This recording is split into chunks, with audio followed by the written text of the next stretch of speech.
तो गाइस मैं पेंची बाजार पहुंच गया हूं। तो मुझे कुछ लेना है, तो क्या लेता हूं और क्या क्या मिलता है, आप लोग मेरे वीडियो पे बने रहे और देखिए।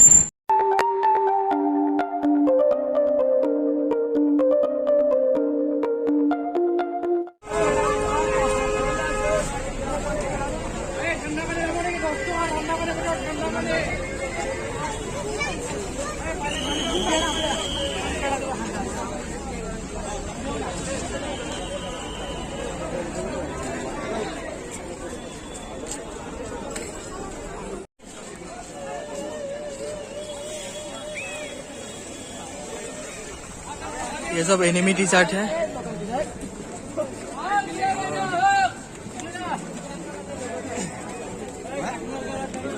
गाइस बहुत जाम है यहाँ पर, हर तरफ बहुत लोग हैं।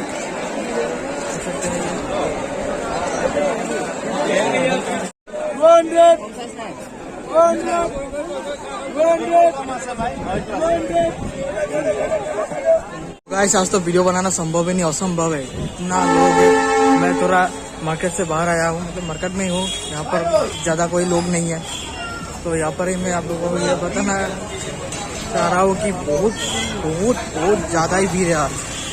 तो वीडियो में आप लोगों को दिखाऊंगा।